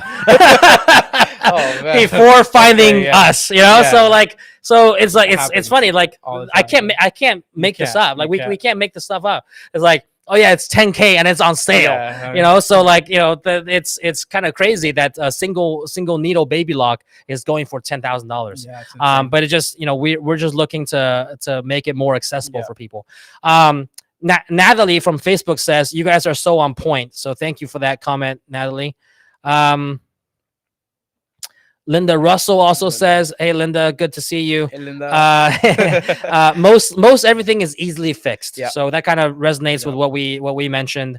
See, and then this person on YouTube, I was scared that I was going to break it and void the warranty. You're not going to void the warranty, right? Like unless you, like, hit it with a hammer or something. Are we gonna cover the machine if you throw it out a window? No, like that's just like a car insurance, or the car manufacturer doesn't cover the car crashing into a tree, like that's not covered. So unless you throw your machine out a window, you're not gonna void your warranty, right? Like operating the machine, that we tell people to like, hey, get your training and before you operate it, because we don't want you to accidentally do something that you're not supposed to, and then you freak out. It's more it's not so it's more so of trying to protect the consumer from freaking out than the machine breaking. For sure. It's not to not use it, because if you use it, the machine's gonna break if you do something wrong. It's really to like, oh yeah, the thread broke or the needle broke, and it's like, oh my god, it's the end of the world. I don't know what's going on. We wanna prevent that that anxiety, prevent that anxiety from people doing that. So it's like better off just to not use it. Learn the machine, go through the training, and your needle won't break. So you don't, or in the training we tell you, if the needle breaks, do this, right? And then you don't freak out about it, right? But when you use it, it's like the first stitch I did and the needle broke, and then you start running around and it's like, oh my god, I'm freaking out. Like we want to kind of like prevent that anxiety for people, because we've seen that many times. All right, let's see what else we got here. Yeah, look at so Carlos Gonzalez Jr. from YouTube also says, I bought a single needle for a few $100s off a website, lasted a day and sent it right back. So it's sometimes you kind of like think that maybe, I don't know the particular reason about that. I think either it didn't fit your needs, it was too small, it didn't, or you found out, oh, there's a learning curve to this as well. So you got to learn the big stuff too. So it definitely kind of goes along with what we were saying. Definitely. Christine says, I still got a lot to learn about the machine, but it's not as intimidating. So like once you get into it, people are a little bit more accustomed to doing it. It's like, my 6-year-old son, when he was like 3, was scared of going into the water. Exactly. Because he doesn't know what's gonna happen. Like I don't know what that is. Like I don't you know, you're telling me to swim. Like, do I need a floaty? Do I not? Like, I'm just like, yeah, just go in there and you'll be fine because I'm gonna be right here. But then they get the natural fear. It's the fear of the unknown. Exactly. It's like, I don't know what this is. Like this pool, I don't know what this is. Right. So then you're fearful of that. But now it's like, yeah, he jumps in and runs around and swims around and does all he can because now he's accustomed to it. So it's just like any other skill. That's why I feel like people need to overcome that kind of like the perception of like, is it something you gotta learn? Yeah, just like 100%. My 3-year-old had to learn how to swim, and you know, and do that. You gotta learn it, but once you learn it, it's not difficult. Like, you just gotta take that first step. But if you're gonna be fearful of like, oh, I don't even want to touch the water, then you'll never learn how to swim. You know, and there are people that are like that. It's like I to this day I don't know how to swim. So then if that's the case, you're never going to learn. So it's you don't do it, then it's about like what choice you decide that you want to make, right? Kenneth Ferguson says trial and error and patience is the key. I mean, that's essentially what we've been saying.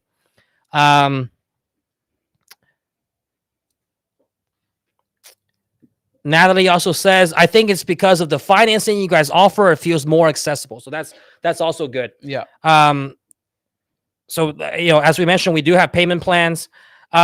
And then Kenneth Ferguson also says, go for the 2-head. I have a 15-needle single head MT-1501 and wish I went big. Yeah. Talk to us more about that. And like, you know, hearing the people are like, oh, I want to trade in my machine because I wish it could have gone bigger. Oh, man. So same kind of concept we were talking about earlier, right? 40% of people come back for their second machine and whatnot. Same thing applies for kind of getting a bigger one. You know, a lot of people start off with the single head, just again, the fear, right? The fear of kind of that unknown. Like, this already looks scary. So if I get something bigger, I'm not going to be able to use it. I don't want to be in over my head. Exactly. You know? Yeah. So the same kind of thing, but like you mentioned earlier, right? Most of the time, that's what makes the most sense. You know, if you start off with a 2-head, you're going to double your production. It's not that much more money. You know, I know money, like a lot of people are asking price. Price is not that big of a difference from a single head to a 2-head unit. And you're not going to outgrow as fast, right? You can kind of get your business, get your volume, you know, 6 months, a year down the road, you'll be able to still cater to all those customers versus just, you know, 3 months after you can't even keep up with the orders you're getting. Because you're so small, you know? And yeah, I mean, if you guys are in that situation, I mean, we do have a trade-in program, but you can just avoid that altogether and start off with a 2-head, you know, and then just slowly scale and grow the business that way as well. So. Yeah, I'm sure, you know, in Kenneth's case, you know, he had the budget for it, exactly, or he knew that like his business was, you know, now he sees his business growing. Exactly. He's like, man, I have the budget for it. I wish I could have gone bigger. And all the time we get the questions, oh, am I really going to get the orders, right? Am I really going to have this? Am I really going to have that? Yes and no, right? I mean, at the end of the day, like we keep saying, you have to take action, right? It's not just gonna come to you. Customers are not gonna fall to the sky, right? You know, but if you do your part, you know, you go out, step outside, you know, go to your local restaurants, local schools, local daycares. I'm sure everywhere, all over America. I mean, there's businesses everywhere that need embroidery, need printing. Just do your part. You know, give them a little sample, give them your card, tell them that you have a machine, right? At least get your name out there, and you're gonna get the business. Exactly. So, like, if you put in the work, I think I talked about this on the last episode with Carl. That's like, the low hanging fruit of just going around to your friends and family and just asking like, hey, do you have any need for embroidery? Oh yeah, I'm going on a trip to Disney. Let me get me 10 shirts for my kids and my wife or whatever. And then like, okay, you start there, and then they refer you to someone else. Oh, you know anybody that owns a restaurant? Oh yeah, they do. And then you get in contact with them. It's just about putting in the work. And I think I talked with Carl, is just like, people sometimes are also fearful of putting themselves out there because they might get rejected. Oh yeah, you know, it's like, and it's the fear of failure. It's like, oh yeah, I go in and I put myself out there asking, you know, do you need insurance? Like, nah, I don't. And then they, oh crap, like I failed. You know, but that's, and then they imagine them in their head. Anyway, what's the worst that can happen? They say no, and you move on. Exactly. You move on to the next one, and then you see closer to yes. Right. Exactly. One step closer to yes. Exactly. So you know, you're not gonna get that if you don't take that chance. All right, and then to build off of what Kenneth said, he also mentioned, I think I'm going to get a 2-head and keep the single head as well. Yeah. So that's also something that a lot of people do, and what we recommend as well. Why? And I'll tell you why. Not because we want to sell you more machines. People are like, oh, rolling their eyes and like, oh, I just want to sell another machine. No, it's for your benefit. Why? Because when you get a two head machine, both of them are running the same design at the same time. When you have a single head machine lying around, you can run samples and small orders. If you trade it in and just have the 2-head, while it's it's not too large that you can still kind of be flexible, but if you have a small order, or just running a sample, like, oh, I'm just running a test to see if it works, for my customer, you have to turn off the other head. Exactly. So if you have a 3-head, you have to turn off 2 heads. If you have a 4-head, you have to turn off 3 heads. So like you're only leaving 1 head running when you're doing small samples and small orders, right? If it's just one shirt, like this one-off shirt, and you have a 2-head machine, you're gonna use one. You're gonna have one idle. Versus if you have 1 and 2, my 2-head can be doing my bulk order and doing a lot of the repeat orders, and then before my repeat order goes into production, I'm running a test or a sample on my small one, on my single head machine. So I don't have to tie up my 2-head for both sampling and the run, right? So that's a good option that people do. Yep. And the same on the other side of the token, right? Same thing. Let's say you have a huge order, right? Then you have 3 heads. And you can still wrap up your production that way. So it goes both ways. Exactly. So the point being that it's a lot more flexible, right? The worst thing that you want to do is have like just an 8-head machine. Like that's the, even though you have the volume to justify it or whatever the case is, right? You're going to run into cases where you need it for samples. Exactly. If you just have 1 8-head, you're like, oh, when I need to run a sample, I need to turn off 7 heads.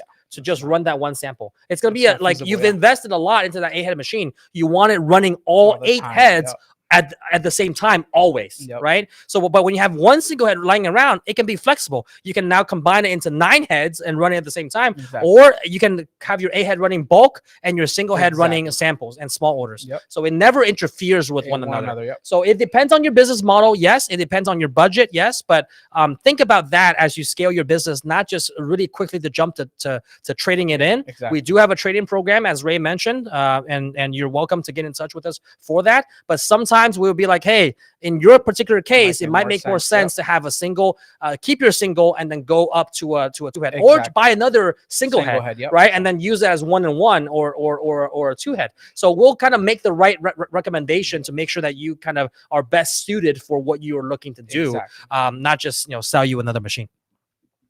All right. I'll kind of jump through a couple of fast kind of rapid fire questions. Got this one, a good one from a Scott Wilkerson from YouTube. DTF or DTG? That's a tough one. My answer is, why not both? If you had to, but here's what I would say.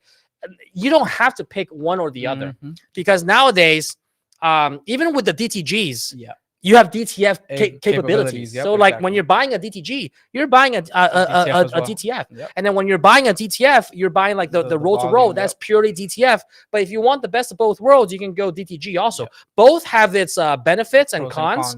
Has its pros and cons. I think I've done a video on YouTube detailing what that pros and cons are. Every product has its kind of limitations and what it's good at, right? But my point is, even with the DTGs nowadays, especially the ones that we sell here at Ricoma, it's dual function. You have DTG and DTF, so you get the best of both worlds. You don't lose out on one or the other.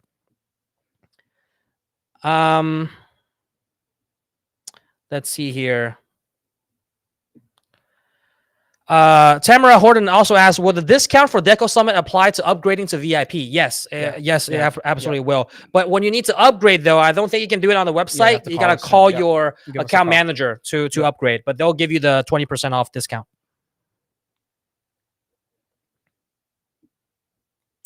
Jennifer Hickey asked on Facebook, are y'all giving away any machines during Deco Summit this year? You have to come and find out. Yeah. I mean, last year wasn't in the plans, and last minute Henry threw a little cookie out there. So there's always going to be surprises. But I will say this. I will say it without saying it. That like it's gonna be worth your time. It's gonna be worth that trip, Always. But don't just come for the giveaway. The giveaway is like this, like last hurrah, like before people leave, like this, good vibes, and people take away, some free stuff. But the ticket and the trip itself, the knowledge you gain, the one piece of information that you can apply to your business that's gonna generate you thousands and tens of thousands of dollars. it more than pays for the trip, you know. So, and then the machine is just on top of that. So, you know, but you'll have to come and find out about that. All right, let's see what else here. Just wrapping up some. Oh, look at Herb here. I think Herb was the winner of our last giveaway, I think. Was he? I think so. He says, I am coming to Deco Summit. First time. Very excited. Awesome. Good to see you there. Looking forward to seeing you there. Yeah. And then Myrto from YouTube says, do you have a sublimation machine? You want to talk about that? Yeah, definitely. So yes, we do. Yeah, that's a short answer. That's a short answer. That's a short answer. But I think it comes a lot more with just sublimation. Sure. Yeah. But yeah. So for those of you that don't know, and everyone has seen plenty of videos on this wonderful machine, our Luminaris 200, also known as our RP 200. This machine, similar to our Vision DTG, which we just briefly spoke about a couple minutes ago. This one is actually a triple function, I guess you would call it. A trifecta almost. Yeah. Machine with what it can do. So sublimation, this machine can definitely do sublimation. Very simple. All you got to do is get your sublimation toner cartridges, put them in there. Voila. You can kind of knock that out. This machine also has white toner DTF capabilities as well. Yeah. So you can do, you know, white toner DTF. Only difference here, your designs, you're not going to have that big roll, all right, that you see with your typical DTF machines. It's on a sheet by sheet basis. Wonderful for that. And I mean, if you are someone that wants to use it as a regular office printer, you can do that. Right. As well. Exactly. So it's the 3-in-1, as you mentioned. Exactly. Yeah. It's you can use it as normal office printing just by changing out the white toner cartridge for the black. Right. If you want to do normal 2-step transfer, like heat transfer onto garments, you would put in the white toner cartridge, and you can do, you know, print on a sheet, transfer it onto a shirt, a hat, whatever you want, a hoodie, right? So you can do that. So that's the second function. And the third function is the sublimation. If you get the sublimation toner cartridges or the sublimation kit, you can just swap out all the normal transfer cartridges with the sublimation cartridges, and it becomes a sublimation printer. And then you can do that on mugs. You can do that on shirts too, on like white poly, and then just it sublimates. It's not a transfer. It fully kind of like infuses with the fabric. So if you're looking to do sublimation, I think that's really a game changer, and also it kind of like killed just like sublimation machine for sure, because it's about the same cost. It's like a little bit more expensive, but you're getting a lot more functions. You're getting like 3 printers in one. It's a little bit pricier, but you're getting three printers in one. But you're doing you can do sublimation, you can do transfer, you can do normal office printing. So that really kind of like, you know, why would someone get like a small sublimation printer for like, you know, $1,500? You know, I see them going around for that price. That's inkjet. So sometimes it's, you know, if you don't use it as often, it might clog up. With the white toner DTF, it's toner, it's powder, so it's dry. It's dry. You can leave it on for a month, and then you come back and it still prints, right? So very low maintenance, and it has all those capabilities. Which, by the way, as I mentioned in the beginning, if you missed that, we have that stitch and print bundle going on. So if you buy a stitch and print bundle for that RP200, the white toner DTF that we just talked about, you can get upwards of $7,000 of bonuses towards that machine, right? Huge. So $7,000, it will more than cover the cost of that printer.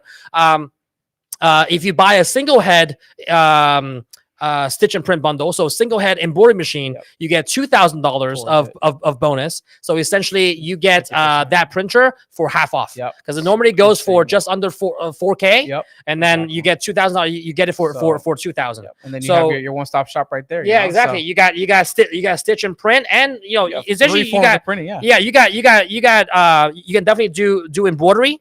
You can do sublimation, and you can do normal heat transfer. Exactly. All in one. So it's you know, definitely take advantage of that if you're looking for the stitch and print. All right. I think that's about it. You know, I answered. You know, we didn't get through all the questions, but hopefully, you know, we answered quite a lot. We are going to do the giveaway now. So if you just very quickly, because we're kind of running a little bit short on time, we're going to let you guys choose, okay? We've been doing this for the last couple of sessions. We'll let you guys choose on what you want as the free giveaway for this session. But you got to head on over to YouTube, you know, to the poll to vote, all right? So go to our YouTube channels. I believe it's youtube.com/Ricoma TV. And then we'll put a link on the comments so people can go there. But essentially, we are going to give away one of these three things. It's going to be a free VIP ticket to Deco Summit.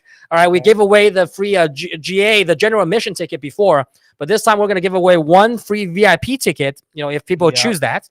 We're going to give away an 8-in-1 device, which is one of the most popular accessories that we have, right? It's probably like, you know, outsells everything else by like 2 to 1, right? So like 8-in-1 device, a very popular embroidery accessory to do like, you know, sleeves, baby onesies, pockets, you know, hard to hoop areas. All right. So you can float the embroidery and stitch that using the 8-in-1 device.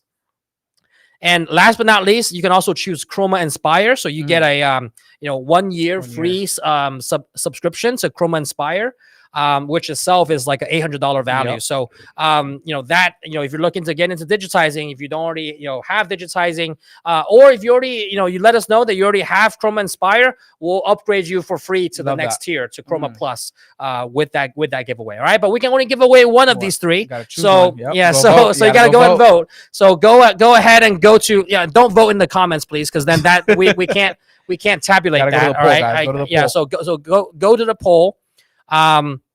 And we're going to be giving that away. So the poll is on the screen. If you don't know where to get the poll, you know, then you know, go to the link that we put in the comments, youtube.com/Ricoma TV. You should already be subscribed to our YouTube channel. You know that we do a lot of giveaways on there and a lot of you know, informational things. So go there and vote. There's about 17 votes in right now. We'll let it run for a couple of minutes. So make sure you go. Number one right now. Yeah. So right now, 8-in-1 device is in the lead. Okay. By a small margin though. So the Deco Summit VIP is 42%. 8-in-1 device is 53%, and then Roma Inspire is 5%. I guess people don't want the Roma Inspire, but you know, the digitizing is also a good choice if you want to vote there. But it seems like people is battling out between Deco Summit VIP or an 8-in-1 device. I mean, Deco Summit VIP, I don't think we've ever given that away. So we want to, you know, give a chance to one lucky viewer to you know, come meet us, you know, and you know, get some hands-on experience at Deco Summit. So.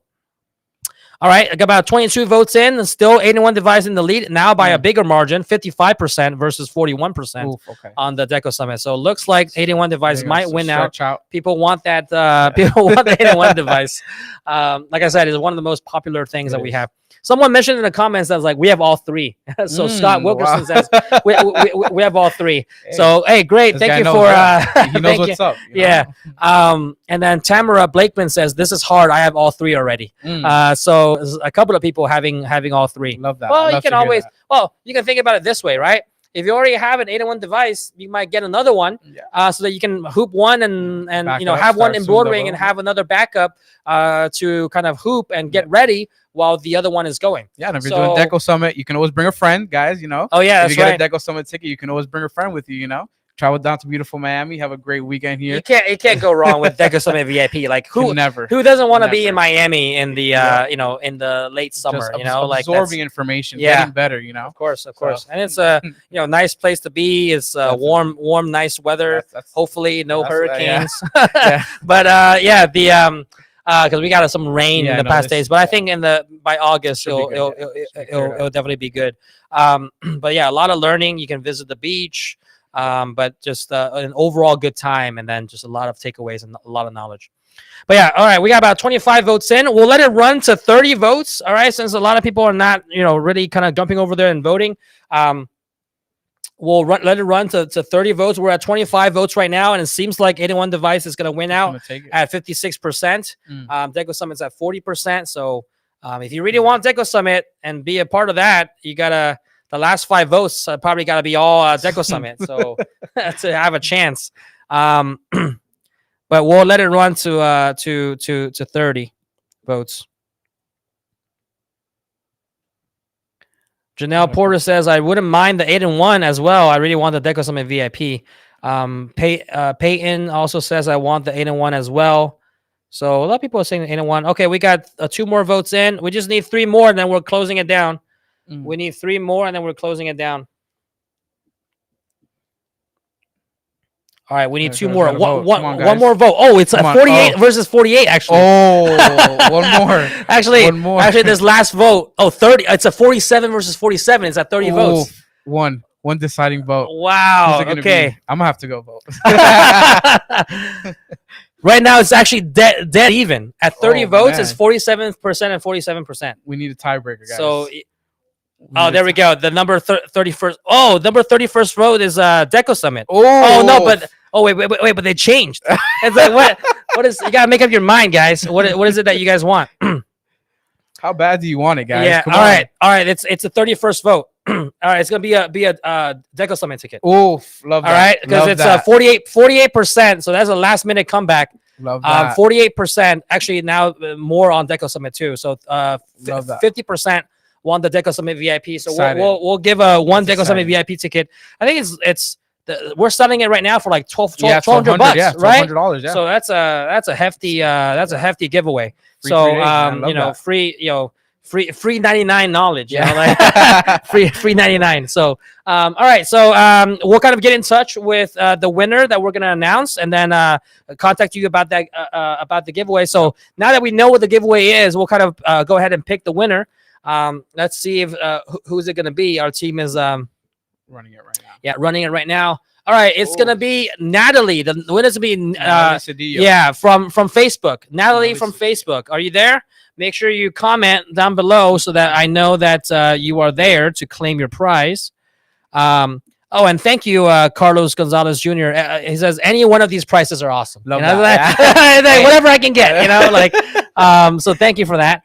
All right, so Natalie.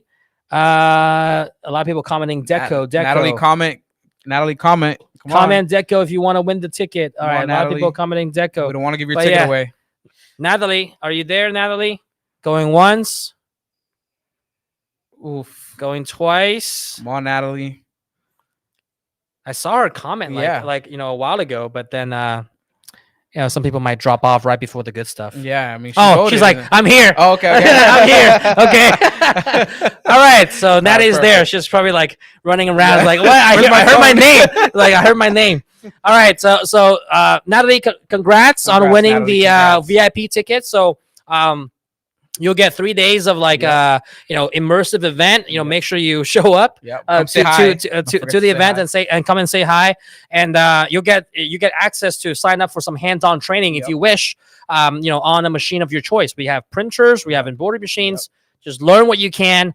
That's part of the perks of a VIP ticket holder, to really get that immersive hands-on training classes that you have access to. There's also digitizing classes that you want. If you want to learn about digitizing, we have those as well. That's also available to GA ticket holders as well. So VIP, they get more on the hands-on training. So hopefully you make good use of that ticket.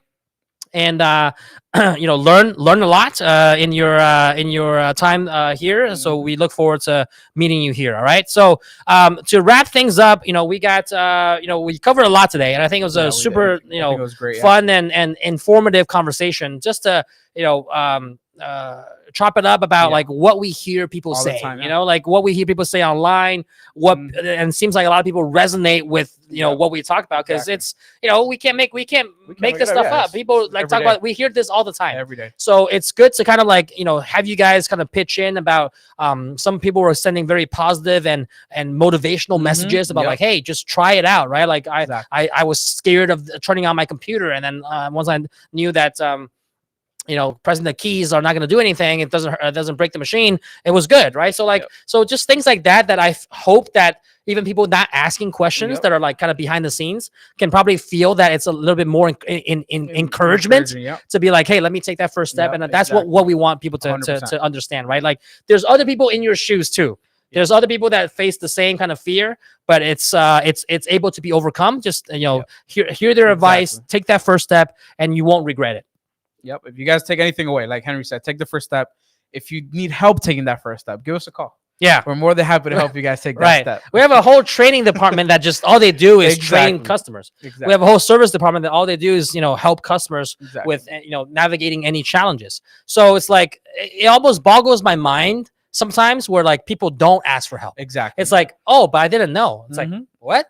Like, I didn't know that I could. Or they go on like a Facebook group and they're like, oh, they asked there. I'm like, okay, great. That's one avenue. But did you know we have support? Oh, no, I thought this was, this was the only way. No, it's like, I think that's also from the kind of, I think it's from the other people and other brands in the industry that kind of like maybe have like given that perception that like, oh, no, once we sell you a machine, like you're on your own. Yep. And I think a lot of more cheaper brands, some even more premium brands, do that, or they charge you like an arm and a leg to get support. To get help, it's $250 a month, to just get a phone call to just get people on the phone. So I think people maybe are like used to that. They're like, oh, I didn't know that support came with it. But yeah, we got unlimited tech support for the lifetime that you're a Ricoma customer. So make good use of it, as Ray mentioned. And we're not here to steer you wrong. We're always here to help. So definitely kind of take that away and take that first step that you guys are looking to take. For those of you that haven't taken that first step, for those of you that have, take that second, third, fourth step to continue to grow your business. And hopefully some of the things that we talked about today, you guys, the takeaway is that education is also super important. Huge. You don't know what you don't know. And then if you don't have the knowledge, you might feel overwhelmed or lost. And then that could contribute to your fear of taking the next step, no matter where you are in the journey. You could be up here and you're like, growing your business. And then you're like, oh, but what if, I get a lot of requests for DTF, but I've been just the embroidery guy. I don't want to go into DTF or printing because I don't know what that's about. Well, you didn't know what embroidery is about when you first started either. So it's like, whether you're here or you're just starting out, I think this principle of like taking that next step and not be fearful and utilizing the resources that are around you is applicable to everyone.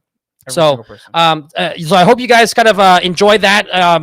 Last but not least, before we go, I did mention about the Stitch and Print bundle. That's kind of becoming the one-stop shop. Don't be a one-trick pony of just offering one or the other, right? Especially when we're offering a hell of a deal on a killer deal on the Stitch and Print. It's a no-brainer to kind of get started with that. Even if you have a like one single head machine now and you're looking to expand, might as well expand into another single head or two head and then get a printer along with it too. It's like, it's a no-brainer to get that up to 50% off or free if you're picking depending on what printer you're picking. So so make sure you take advantage of that. Make sure you go and use the code DUNK20 for Deco Summit for 20% off of Deco Summit tickets until this Friday. If you are buying a machine, either a Stitch and Print bundle or you're buying a new machine, you're upgrading a machine, you get 75% off. All right. So you get 70% off of Deco Summit tickets. Make sure you talk to your product specialist about that and be like, hey, I heard Henry said. It's like, they'll make sure to take good care of you. Okay. So we want to see you at Deco Summit. And then, if you are adding, since people last minute outvoted the 8-in-1 device, if you want to get one, on the shop, it's 20% off. 20% off. On the shop, shop.ricoma.com. And it's already no discount code needed. It's already 20% off on the website. Check out there. I believe it's like $230 or something. So if you haven't gotten that, or because we couldn't give that away because people didn't it got outvoted by Deco Summit last second.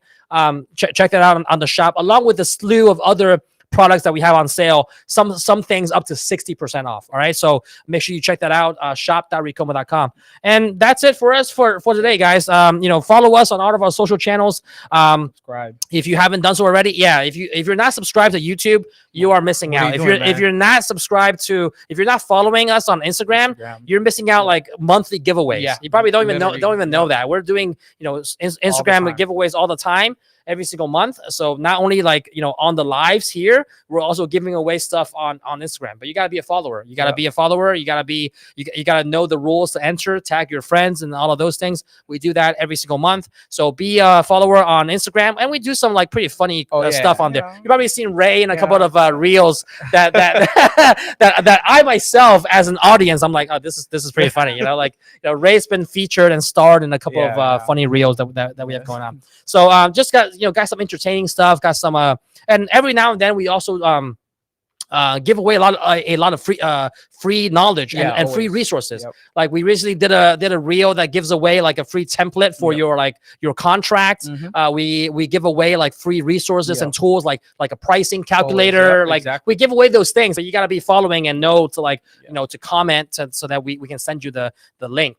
So follow us on Instagram, on YouTube, and we're on TikTok at Ricoma HQ as well for also something like just funny and entertaining stuff. So you can also kind of check us out there. So just stay tuned with a lot of things that are going on. All right. So it was really nice chatting with you, Ray, and it was great. And really nice to chop it up and have some of the viewers kind of see you live in person. Probably you spoke to them on the phone, probably met them at Deco Summit, but most of you probably haven't seen Ray kind of behind the scenes. So this was a good opportunity to do that. Got a lot of kind of knowledge and perspective on kind of your interactions with customers. Hopefully you guys kind of took that away and implement it, and kind of take that next step and change your mindset in your business. And we are here to help. All right. Our mission has always been to help people. And this is no different. So hopefully you guys found this helpful, and we'll be back here again next month with another episode. So thank you guys so much for tuning in, and until next time.